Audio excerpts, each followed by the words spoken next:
Nah, tapi itu kemudian dibantah ya.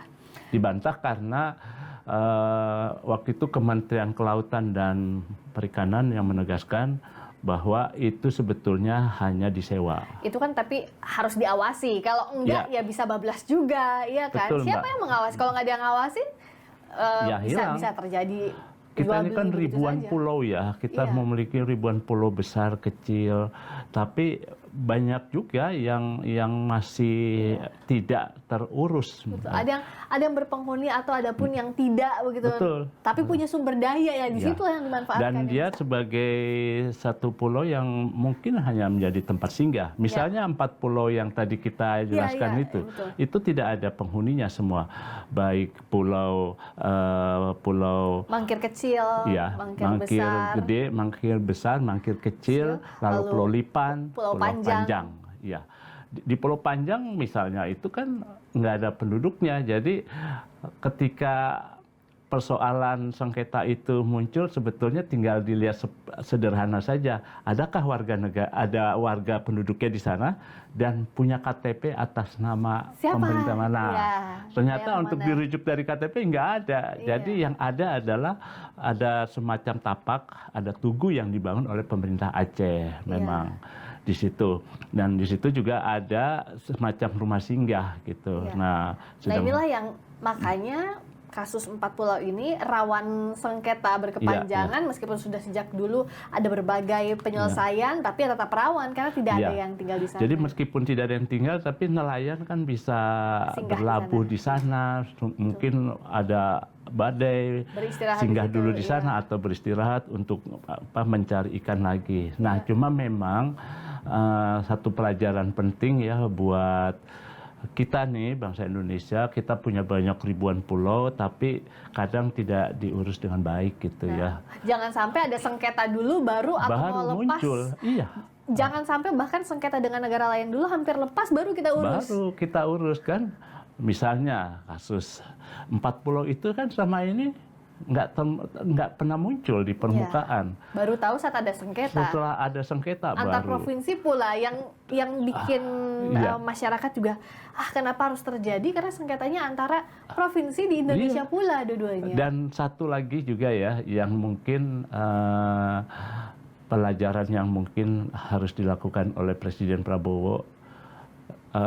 Tadi saya juga baru membaca ada laporan dari daerah ya, laporan dari Kompas. Ternyata ada pulau juga di Sulawesi yang sudah bertahun-tahun berebut tuh pemerintah daerahnya. Ada satu pulau, kalau tidak salah namanya Kawiyah gitu ya. 2 pulau itu menjadi rebutan pemerintah daerah. Nah, barangkali supaya ini juga tidak memicu persoalan membesar, ada baiknya juga Kemendagri yang pertama mungkin harus menyelesaikan dulu persoalan itu. Supaya betul bahwa kita punya ribuan pulau ini tapi kita kelola dengan baik gitu, Mbak. Apa yang jadi pelajaran penting untuk pemerintah kalau bicara soal kasus 4 pulau ini ya? Jika ada aturan atau sengketa pulau yang masih dalam daerah wilayah Indonesia, ini bisa dicegah, jangan sampai membesar dulu, jangan sampai ada gesekan sosial, jangan sampai memicu adanya protes misalnya warga Aceh seperti yang terjadi sebelum adanya keputusan tegas dari Presiden. Apa Mas Hari?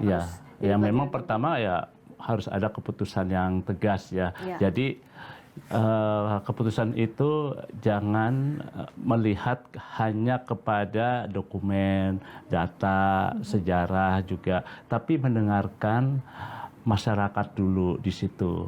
Jadi keputusan yang diambil itu betul-betul komprehensif gitu ya. Jadi aspirasinya itu didengar gitu ya. Mungkin kan kalau melihat kronologis yang disampaikan oleh Kemendagri kan itu ada tim rupa bumi ya, yang melakukan verifikasi pengecekan lapangan. Tapi kan itu hanya segelintir pegawai di kementerian ya. Memang mencakup ada berbagai kementerian, ada Kementerian Dalam Negeri, ada Kementerian Kelautan, lalu ada Kementerian Kehutanan, lalu ada Dinas Topografi dan lain-lain ya.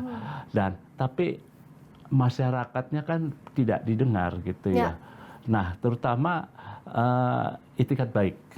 Itikat baik untuk memutuskan segala sesuatunya juga secara transparan. Nah, kan pelajaran dari sengketa 4 pulau di Aceh versus dengan Sumut kan karena ada satu fakta yang tidak diutarakan, yaitu kesepakatan tahun 92. Ya? Itu tahun yang 92. sebetulnya dipegang gitu loh. Dan itu entah bagaimana masih jadi pertanyaan sampai sekarang itu pun ya, sampai ada keputusan dari presiden itu ya Mas Arya. harus ada transparansi dalam setiap keputusan dan itikat baik gitu ya. Transparansi, itikat baik, termasuk juga faktor historis dan kultural, jangan tetap, sampai dipisahkan dari itu.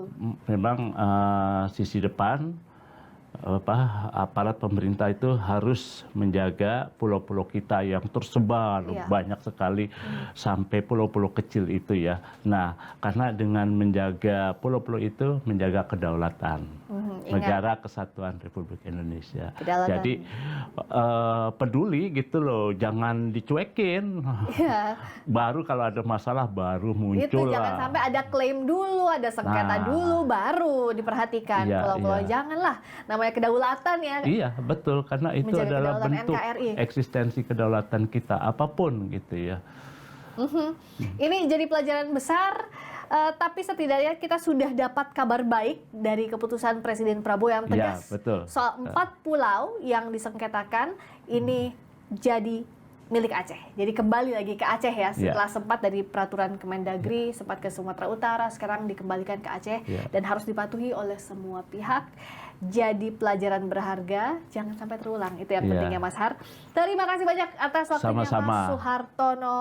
Mas Har, seru sekali pembahasan kita hari ini, dan jangan lupa karena masih ada topik-topik menarik lainnya di mana lagi kalau bukan di Istana dan Presiden. Jadi banyak-banyak like, komen, share, subscribe. Semakin banyak episodenya, semakin banyak cerita-cerita di balik layar dari tembok Istana dan Presiden. Terima kasih, saya Friska Clarissa dan Mas Har pamit undur diri. Sama-sama.